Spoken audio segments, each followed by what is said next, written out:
Le président de la République avait ajouté à son incompétence reconnue par tous le déshonneur en violant ses engagements et sa parole. Aujourd'hui, à cette incompétence et ce déshonneur, il vient d'ajouter l'indignité de remettre en cause la souveraineté nationale en transformant le Sénégal en une république bananière, vassale de forces étrangères. Dans le deal international qui a conduit à la libération de Karim Wade, Macky Sall n'a obéi ni à Touba, ni à Tivaouane, ni à aucun autre pôle religieux du pays. Il a obéi à un donneur d'ordre international. Et Karim Wade n'a pas été libéré, il a été livré à ce donneur d'ordre international.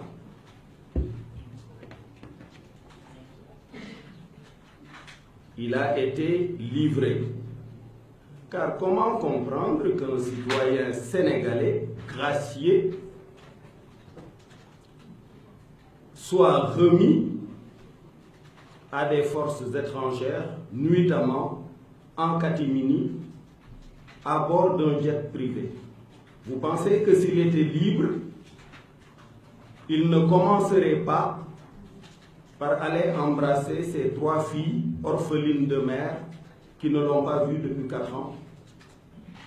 Il ne commencerait pas par aller saluer son père et sa mère? Il ne commencerait pas par aller présenter ses respects à son guide religieux, le khalife général des Mourides? Il ne commencerait pas par remercier les nombreux Sénégalais karimistes qui l'ont soutenu? S'il était libre, c'est ça qu'il ferait. Mais il n'est pas libre, on l'a livré. C'est ça la triste réalité. Si Macky Sall a fait croire aux autorités religieuses du pays qu'il leur a accordé un quelconque rôle dans la libération de Karim Wade, il leur a raconté des histoires. Ces autorités religieuses l'ont saisi pendant 4 ans en vain de cette requête. Il a obéi à un donneur d'ordre international. Et ça met en danger la République. Surtout sur une matière aussi sensible que notre dispositif judiciaire. Je vous l'avais dit, l'instrument judiciaire qui a été utilisé pour appréhender Karim Wade est mauvais au regard du droit international, comme établi au demeurant par la Commission des droits de l'homme des Nations Unies. Mais pourquoi avoir choisi un mauvais instrument pour établir une culpabilité qui relève de la flagrance? Parce que je n'ai aucun doute sur la culpabilité de M. Karim Wade. Aucun. Je vous ai dit que tout ce que je vous dis est documenté, parce que j'ai fait plus de 25 ans dans la carrière d'auditeur, dans l'une des firmes mondiales les plus réputées, PricewaterhouseCoopers. Donc je ne dis jamais rien qui ne soit documenté. Voilà la situation. Vous avez un chef d'État incompétent qui déshonore sa parole et ses engagements, qui obéit à des forces étrangères dans la gestion des affaires du pays, et vous voulez que je me taise? Non, moi je dirai la vérité en toutes circonstances, parce que justement je suis un homme libre. Vous savez, lorsque Serigne Touba venait d'enterrer Mame Anta Sali. Les dignitaires sont allés le trouver pour lui dire d'aller présenter ses condoléances à Lat Dior, ce qui lui ferait plaisir. Et en conséquence, le roi lui aurait donné la même fonction qu'à son père, celle de cadi, et aurait accompagné ça de bienfaits terrestres. Vous savez quelle fut sa réponse? Jamais je ne soumettrai aucune requête à un roi terrestre. Le seul qui soit digne de recevoir mes requêtes, c'est le Seigneur du Rhin qui précède le Ra et le Shin, c'est-à-dire le Seigneur du Arche. Voilà, il faut savoir qui est son Seigneur et ne pas aller faire des courbettes à Macky Sall ou essayer de lui faire plaisir. Il faut être responsable face aux intérêts supérieurs de la nation. Je vous ai dit qu'il est incompétent, qu'il a déshonoré sa parole et qu'il a transformé notre pays en une république bananière vassale de forces étrangères. Je vous avais invité à tourner sa page, bien sûr, dans le respect du calendrier républicain. Je voudrais à présent ouvrir une nouvelle page, une page de proposition, d'une alternative crédible en direction d'une prise en charge convenable des préoccupations des populations du Sénégal. Je viens de Kaffrine. J'y ai rencontré Mamadou de Nibi. Il m'a dit: on m'a donné quelques kilos de semences non décortiquées, de très mauvaise qualité.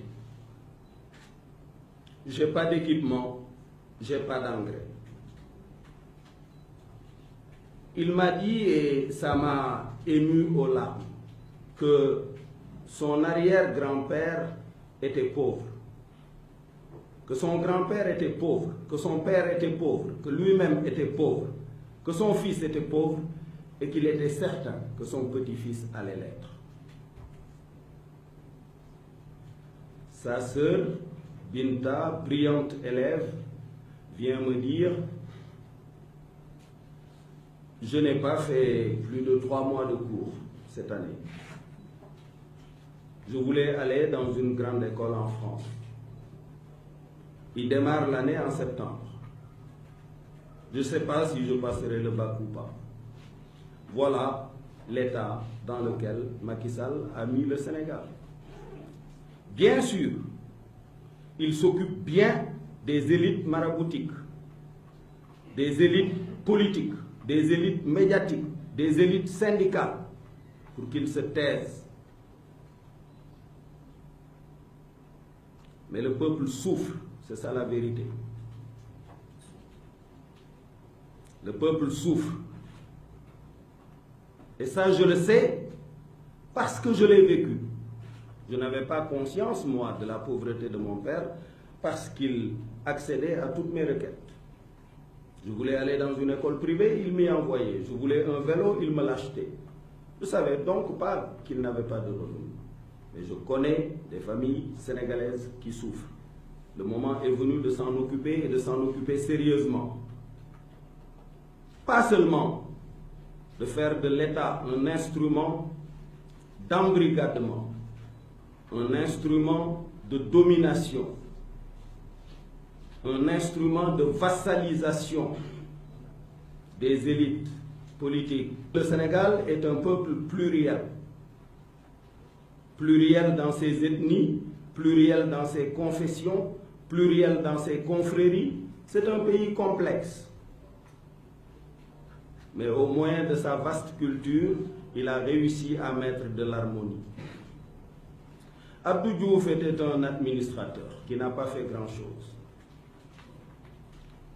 Abdoulaye Wade avait beaucoup de génie, mais énormément de défauts, notamment son entêtement à ce projet insensé de dévolution monarchique du pouvoir, notamment son entêtement à vouloir un troisième mandat anticonstitutionnel, après avoir expliqué lui-même qu'il avait verrouillé la Constitution. Toute chose, bien évidemment, que j'ai combattue. Macky Sall a tous les défauts de Wade, aucun de ses talents. Il a tous ses défauts, il n'a aucun talent. Le moment est donc venu de tourner sa page. Nous sommes un peuple pluriel qu'il faut entreprendre de maintenir en harmonie, de construire des solidarités fortes. Nous avons une foi, nous devons la consolider et surtout l'injecter dans notre jeunesse pour qu'elle ait le sentiment qu'elle peut s'en sortir. D'autres pays l'ont fait, le Rwanda l'a fait, le Maroc l'a fait, la Côte d'Ivoire est en train de le faire. Le Sénégal a des ressources humaines d'exception à tous les échelons. Mais malheureusement, il a comme président de la République quelqu'un qui a tous les défauts de Wade, aucun de ses talents. C'est ça, la réalité. Maintenant, il nous faut fixer un certain nombre de buts simples, faciles à acquérir, faciles à réaliser. Le premier but que je voudrais proposer, c'est que nous soyons propres et disciplinés.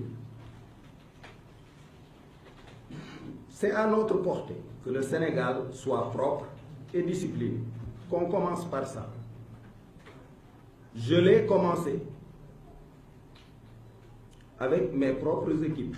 J'ai nettoyé la corniche de Dakar à côté de la mosquée de Divinité.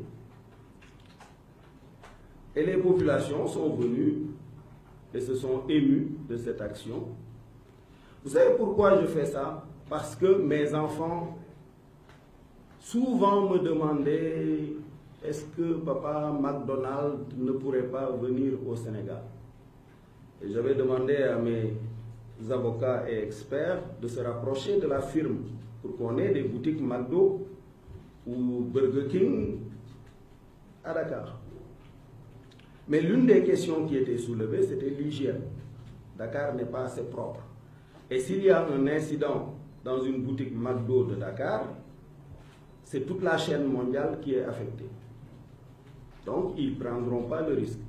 Ils vont peut-être installer une petite antenne dans l'enceinte de l'ambassade des États-Unis, complètement bunkerisée et sécurisée, où bien sûr les conditions d'hygiène seront garanties. Mais pourquoi les Sénégalais, les jeunes Sénégalais, ne pourraient pas acheter un McDo comme les jeunes Marocains, comme les jeunes Sud-Africains? Il suffit que nous soyons propres et disciplinés. Premier objectif. Un jeune Sénégalais me racontait au Japon qu'à l'occasion de la Coupe du Monde, à la fin des matchs, les vestiaires des Japonais propres, vestiaires des Sénégalais sales. Les Japonais se déplacent, nettoient les vestiaires des Sénégalais. Le lendemain, vestiaires des Japonais propres, vestiaires des Sénégalais propres, par les mêmes Sénégalais. Donc c'est possible. La discipline consiste simplement à ne pas déranger autrui, à respecter le code de la route, à ne pas garer les véhicules n'importe comment, à ne pas occuper les trottoirs qui sont réservés pour les gens qui doivent marcher. Tout simplement, des choses simples. Deuxième objectif, l'environnement. Dakar étouffe. Le seul poumon qu'on avait, c'était Anne. Je propose qu'à l'ouverture du nouvel aéroport, l'ancien aéroport serve à construire le plus grand poumon vert en milieu urbain du Sénégal. Et j'ai demandé aux jeunes du parti de faire une pétition, parce que dans tous les pays du monde, les maisons les plus chères, en dehors des maisons qui sont en bordure de l'eau, ce sont les maisons qui sont à côté d'un parc. Vous allez à Paris, vous allez au jardin du Luxembourg, les maisons qui sont autour valent très cher. Donc si on met un parc à l'emplacement de l'ancien aéroport, toutes les maisons de Ouakam et de Dakar environnant vont exploser en termes de prix. Donc j'espère que les Ouakamois vont signer cette pétition. Avant que les dealers internationaux ne nous prennent cette terre encore pour d'autres destinations, si ce n'est pas déjà fait au demeurant. En tout cas, c'est une proposition que je mets sur la table. Faire un grand poumon vert. Puisque l'arbre est un ami. Il nous prend notre gaz carbonique, il nous donne de l'oxygène, il nous donne de l'ombre, il attire la pluie. Donc il faut qu'on ait des poumons verts dans nos villes. Vous avez été en retard, pourquoi? Parce qu'il y avait des embouteillages. Aucune grande capitale ne peut fonctionner sans des transports publics de qualité. Sans un métro, sans un tramway, où on peut être sûr qu'on peut garer sa voiture à l'entrée de la ville, prendre le tram, prendre un train ou un métro, aller au centre-ville, régler ses problèmes, revenir, prendre sa voiture et repartir. Ça, ce sont de vraies priorités. Voilà. À la place de ça, on va s'agglutiner à Diamniadio en bordure d'autoroute pour faire des HLM et présenter ça comme le Sénégal émergent. C'est vraiment manquer de culture, manquer de vision. Là où Macky Sall devrait installer son premier projet, ce n'est pas à Diamniadio, c'est à Diaoubé, pour bien signifier qu'on regarde le continent, puisque c'est notre porte vers le Mali. Mais vous allez voir, dans quelque temps, la Côte d'Ivoire aura terminé son réseau autoroutier, le port d'Abidjan amélioré, les ponts améliorés. Bientôt, c'est eux qui fourniront le Mali. Bientôt, le port de Dakar va mourir, tout simplement. Et vous vous imaginez la catastrophe que cela fera. Voilà. En tout cas, je ferme la page Macky Sall, je ne veux plus de petites querelles ou de petites polémiques. S'il a des choses à faire, qu'il les fasse, mais qu'il ne mette pas en danger notre pays, qu'il ne vassalise pas notre République, qu'il n'en fasse pas une République bananière. S'il ne le fait pas, s'il m'invite au dialogue, je répondrai. Tant qu'il ne sera pas digne de me voir à sa table du fait de sa conduite actuelle, ce n'est pas la peine qu'il m'invite à un quelconque dialogue. Cela n'est pas à confondre avec la présence du parti Rewmi aux concertations avec le ministre de l'Intérieur. Puisque ça, c'est une pratique inscrite dans notre démocratie, pratique que l'incompétence du régime actuel avait interrompue. Voilà, ils se sont réveillés, ils nous ont appelés, on y est allé.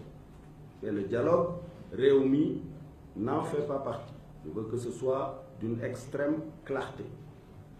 Que la presse du palais qui essaye d'accréditer la thèse selon laquelle Rewmi participe au dialogue se le tienne pour dit. Je vous remercie. Une révolution sur la toile. Votre nouveau site d'information www.azactu.net. Plongez dans la magie de la vidéo et du son grâce à azactu.net. Faites le tour du monde de l'actualité sur azactu.net.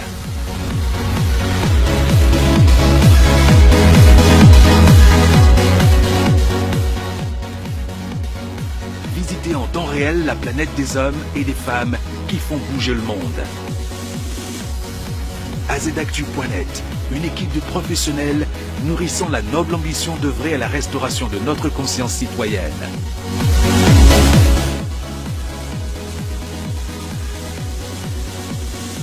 Sur azactu.net, vous informer, c'est bien plus qu'une promesse.